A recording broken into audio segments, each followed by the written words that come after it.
네, 오늘 복음 말씀에서 마테오 복음 21장 31절 가운데서 그 수석 사제들과 백성의 원로들에게 말씀하시죠. 내가 진실로 너희에게 말한다. 세리와 창녀들이 너희보다 먼저 하느님의 나라에 들어간다. 또 그러시면서 또 21장 32절 중에서 이제 함축적으로 담고 계시죠. 너희는 그것을 보고도 생각을 바꾸지 않고 끝내 그를 믿지 않았다. 또 오늘 일독서 그 스바냐 예언서 3장 13절 중에 보면은 정녕 그들은 아무런 이업도 받지 않으며 풀을 뜯고 몸을 누이리라. 이 말씀을 또 우리에게 들려주십니다. 이 복음 말씀에서 우리 보게 되면 세리, 또 창녀, 안전뱅이, 눈머니, 또 기머거리, 절름발이, 또 나병, 뭐 여러 가지의 모습들을 우리에게 이렇게 끌어오시면서 예수님께서 말씀해 주시게 되는데, 저도 사제로서 신앙생활을 해오면서요, 세리와 창녀를 저는 참 나랑 거리가 먼 것으로 늘 바라보고 살았거든요. 근데 좀 더 하나 둘씩 알아차려 가면서 제 안에서 돈에 탐닉하는 그런 모습, 그게 바로 세리의 모습이죠. 돈만이 나를 지킬 수 있다, 내 미래를 그래도 보장해 줄 수 있다라고 거기에 늘 마음을 두고 살아가는 이런 제 모습. 그러니까 항상 하느님의 어떤 말씀보다는 내가 생각하는 나의 가치에 늘 뜻을 크게 두고 있는 그런 모습을 자주 보게 되거든요. 또 창녀를 보게 되면 뭔가 내가 어떤 목표를 달성하기 위해서, 이득을 취하기 위해서는 나의 모든 것마저도 다 팔아넘기려고 하는 그러한 유혹에 늘 접하는 제 모습을 보면서 내 안에도 정말 창녀와 같은 속성이 정말 크게 자리 잡고 있구나, 이런 것을 또 들여다보게 되는 거예요. 또 안전뱅이 같은 경우도 정작 지금 이때는 일어나서 뭔가 주님을 말씀을 따라 나서는 그런 믿음의 용기가 필요한데도 나는 늘 내 삶에 그냥 안주하고자 하는 그런 나 자신을, 내 내면의 덮개를 벗어 던지려고 하지 않는 그런 모습을 또 보거든요. 그리고 들어야 될 그 말씀에 대해서 늘 마음을 무겁게 갖고 있는 그런 모습들, 정작 봐야 될 것에 대해서 보지 못하고 항상 내 자신의 어떤 형편과 상황만을 늘 들여다보면서 맴돌고 있는 그런 모습, 소경과 같은 모습, 이런 것들을 보게 될 때 참 여러 가지를 들여다보게 돼요. 그래서 오늘 예수님께서 그 수석 사제들과 백성의 원로들에게 말씀하시죠. 내가 진실로 너희에게 말한다. 세리와 창녀들이 너희보다 먼저 하느님 나라에 들어간다. 이렇게 말씀해 주시죠. 그러면서 그 어떤 사람에게 아들이 둘 있었는데 라고 하면서 그 맏아들의 예와 또 다른 아들의 예를 들어 드시면서 대답을 해놓고 하지 않는 이들이 낫느냐. 처음에는 여러 가지 그 버거움 속에 상황에서 거절을 했었지만 결국 주님의 말씀대로 돌아가는 그러한 순명하는 이들이 낫느냐, 이런 것들을 우리에게 던져주고 있으시잖아요. 근데 오늘 저는 그 일독서 그 스바냐 예언서 아까 읽어드렸던 3장 13절의 말씀에 보면은 정녕 그들은 아무런 이업도 받지 않으며 풀을 뜯고 몸을 누이리라. 이 모습은 이제 벌써 세리와 창녀의 예를 통해서 들여다본다 그러면은 이제는 정작 주님의 말씀만이 길이요 진리요 생명임을 깊이 깨달아 알고 온 믿음으로 회개하는 그 마음, 또 주님의 길에 온전한 믿음으로 들어서는 그러한 따름, 이런 부분들을 통해서 그들은 아무런 위협도 받지 않으며 풀을 뜯고 몸을 누이리라. 여기서 아무런 위협도 받지 않는다라는 것은 말씀드렸듯이 본연의 본래적 내면의 진리, 고요 안에 돌아간 되찾은 그런 모습의 어떤 상태라고 볼 수 있겠죠. 예. 그리고 풀을 뜯고 몸을 누이리라. 이 말씀은 이것 또한 하느님의 본연적 그 창조 질서로 되돌아간 모습을 담고 있다라고도 볼 수 있잖아요. 예. 내가 그동안은 무엇을 내가 취하면서 일용할 양식으로 삼고자 했었는가. 그런 것을 통해서 볼 때 바로 순수 자연성으로서의 어떤 동화, 일치 이런 것들을 담고 있다라고도 묵상해 볼 수 있겠어요. 풀을 뜯고 몸을 누이리라. 이제 본래적 나 안에서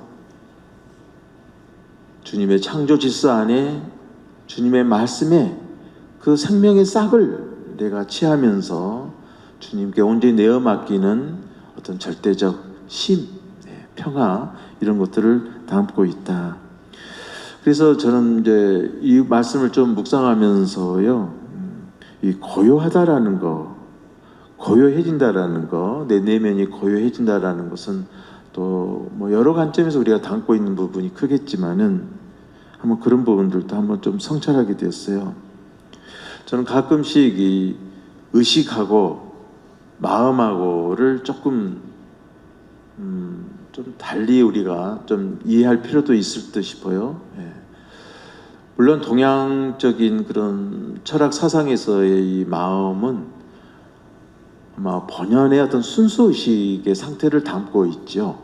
마치 하늘에 무한한 그 하늘처럼 어떤 것도 채워 넣을 수 없고 그 무엇으로도 이름을 붙여 놓을 수 없는 그러한 어떤 절대 불변의 그러한 본연적 상태, 이런 부분들이 이제 하늘이라고 한다 그러면 그 하늘과 하나로서의 그 마음을 들여다볼 수 있는 것이죠. 그래서 본래 마음이라고 하는 것은 김우성이나 어떤 홍길동이나 이런 거하고는 전혀 무관한 거거든요. 마음 그 자체는 순수한 생명이라고 하는 부분이 어떻게 메뚜기의 생명하고 내 이 피조물이 나의 이 생명하고 둘로 나눠질 수는 없는 거거든요. 생명이 어떻게 우열이 있을 수 있고 분별이 있을 수 있겠어요? 그래서 생명은 존귀한 것이죠. 모든 것은 다 하나님이 내시지 않은 것이 없다고 우리는 고백하고 있기 때문에.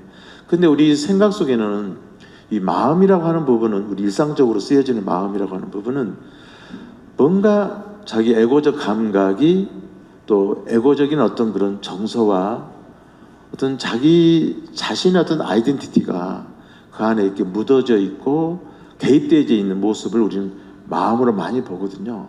내 마음을 성찰해야 된다. 그러니까 처음에 말씀드렸던 어떤 동양적 큰 철학의 관점에서의 마음은 성찰하는 자리가 아니거든요.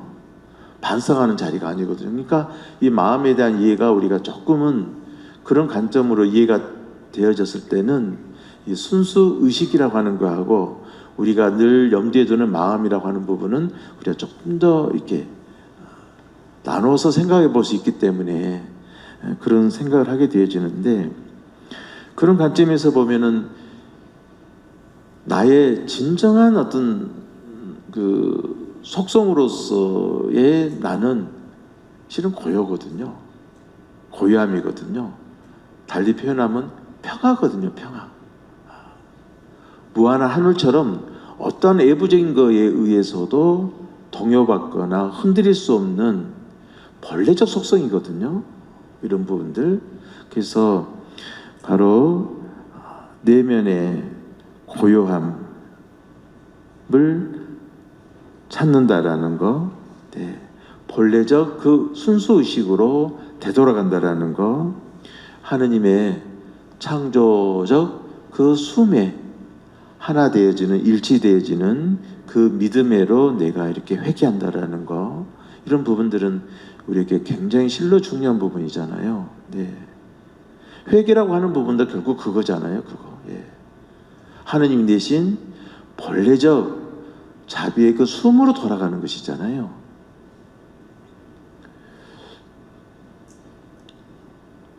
그래서 이 의식 본연의 느낌을 우리는 고요로 이렇게 좀 담아낼 수 있는 거겠죠. 그런 관점에서 본다 그러면 이 믿음의 속뜻도 어떤 동요도 없는 고요 안에 머무는 것과 같다라고도 볼 수 있어요. 믿음이라고 하는 거. 그랬을 때 오늘 그 스바냐 그 예언서의 말씀처럼 정녕 그들은 아무런 위협도 받지 않으며 풀을 뜯고 몸을 누이리라. 이 말씀은 참 우리 신앙인에 있어서 정말 중요한 말씀이에요. 네. 내가 많이 지니고 덜 지니고의 문제가 아니라 나의 진정한 본성으로서의 그 자비적 평화, 그 고요함, 그보다 더한 보화는 없거든요. 그 보화에 내 마음이 머물고 그 안에 귀를 기울이고 그 진리의 눈이 열렸을 때 우리가 더 이상 뭘 더 바라겠어요? 근데 세리와 창녀들은 바로 그 부분의 눈을 연 것이죠. 자기 삶의 행태의 모습을 이제는 그 행태의 모습 속에서 참 진리와 자유와 구원에 이를 수 없다라는 것을 알아차린 것이잖아요. 그래서 어떤 면에서 보면은 저 스스로 했던 고백이에요. 네. 세리들은 어떤 돈에 대한 탐닉적인 거에 흘러갔다고 한다 그러면은 소위 배웠다라고 하는 율법학자들이나 이 성직자들에게 있어서는 무엇을 팔고 있을까요? 세리들은 돈을 주고받으면서 이득을 취한다고 한다 그러면 정작 종교인들은 무엇을 팔고 있는 건가? 이런 것들도 한번 저 깊이 들여다보거든요. 자칫하면 정말 다를 바 없다. 네. 이런 부분들. 그래서 오늘 복음 말씀에서의 맏아들이 아닌 그 둘째, 다른 아들의 모습을 정말 많이 담고 있다는 것도 마음 깊이 속죄하게 되어지는 것 같습니다. 정리를 해보면요. 나의 모든 세포 하나하나도 진정한 참 본성인 고요와 평화로 되돌려줘야 된다. 또 내 마음 움직임의 한 소리 한 소리들도 진정한 내면의 진리인 참 고요로, 참 평화로 이끌어가야 된다라는 그런 부분들. 왜? 나는 본디 고요이기 때문에, 본디 아버지 자비의 평화를 향유하고 있는 그분의 존재이기 때문에 또 그러하겠죠. 그래서 이런 부분들을 좀 성찰해 보세요. 하늘에 떨어지는 빗방울에서 바다를 느낄 수 있다면은 요즘처럼 하늘에서 떨어지는 정말 그 눈송이들, 헤아릴 수 없는 많은 눈송이들 안에서 바다의 놀라운 그 향연을 내가 느낄 수 있다면은, 그리고 나무 한 구리의 그 뿌리에서 꿈틀거리면서 그 하늘 생명을 고요히 뿌리 내리고 있는 그 모습들 안에서 우리는 바다의 무한한 숨결을 느낄 수 있다 그러면은 우리는 얼마나 더 큰 은총 속에 살고 있는 건가. 그 믿음에서 바로 세상과 나를 들여다볼 수 있고 바라볼 수 있다라고 한다 그러면 그보다 더한 복음적 삶은 없겠다, 이런 묵상도 좀 하게 되었습니다. 잠시 묵상합시다.